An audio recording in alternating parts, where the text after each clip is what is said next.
அக்கா ஆஃபீஸ் கிளம்பிட்டேன். நல்ல ஒரு லஞ்சாக கட்டி கொடுங்க. என்ன செய்ய போகிறீங்க? தம்பி, இன்னைக்கு ஒரு சூப்பரான லஞ்ச் உனக்கு செஞ்சு தரேன். சூப்பரான லஞ்சா? ஆஹா, சொல்லும் போதே நல்லா இருக்கே. அப்படி என்ன லஞ்சு கொடுக்க போகிறாக்கா? அதுவா தம்பி, பிரியாணி அரிசியில உனக்கு தயிர் சாதம் செஞ்சு தரேன். பிரியாணி அரிசியில் தயிர் சாதமா? பிரியாணி அரிசியில் பிரியாணி தானே செய்யணும். இது என்ன தயிர் சாதம் செய்ய போகிறேன்? அதுவா, இது ரொம்ப டிஃப்ரெண்டா இருக்கும். டெல்லியிலலாம் அப்படிதான் சாப்பிடுவாங்க. டெல்லியில் சாப்பிடுவாங்க, ரைட்டு. இங்கே செட் ஆகுமா? ஏன் தொட்டாவா, அது சூப்பரா செஞ்சு தரேன். அதுக்கு சைடிஷ் என்ன தெரியுமா? கத்திரிக்காய் வத்தல், அரிசி வத்தல், மாம்பழம் எல்லாமே செஞ்சு தரேன். ஆகா, சொல்லும் போதே செம்மையாக இருக்கே. டேஸ்ட் எப்படி இருக்குன்னு தெரியலையே. மாட்டிக்கிட்டேனா இன்னைக்கு?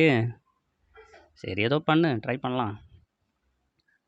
ட்ரை பண்ணு, கண்டிப்பா நல்லா இருக்கும்.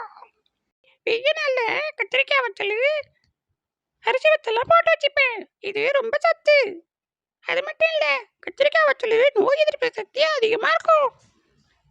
அதனால தான் பிரியாணிக்கெல்லாம் கொடுப்பாங்க. ஒரு வருஷம் கெட்டு போகாம இருக்கும். நல்லா சமைச்சு சாப்பிடலாம், தெரியுமா? வத்தலை போட்டு பொரிச்சு எடுத்துங்க. கத்திரிக்காய் வத்தல், சுண்டைக்காய் வத்தல் எதுவாக இருந்தாலும் பரவாயில்ல, அதையும் பொரிச்சு எடுத்துங்க. மாம்பழம் நல்லா பழுத்த பழமாக எடுத்து இந்த மாதிரி ஸ்லைஸாக கட் பண்ணி எடுத்துக்கங்க. எப்பவும் போல தான் எண்ணெயை ஊற்றி கடுகு, ஜீரகம், கருவேப்பிலை இதெல்லாம் போட்டு தாளித்து ரைஸை கொஞ்சம் குழவ வடித்து எடுத்துங்க. இது பிரியாணி ரைஸ் தான், ட்ரை பண்ணி பாருங்கள். பரவாயில்ல, சொன்ன மாதிரியே ரொம்பவே டேஸ்ட்டாக நல்லாயிருக்கு. சைடிஷும் வேறு லெவல் தான். சூப்பராக்கா, கலக்கிறேன் இன்றைக்கி ஆஃபீஸ். இந்த அரிசி வத்தல், கத்திரிக்காய் வத்தல்லாம் வீட்லயே பண்ணது. அதுதான் டேஸ்டா இருக்கு. மாம்பழம் கூட நம்ம மரத்துல காய்ச்சது தாண்டா தம்பி.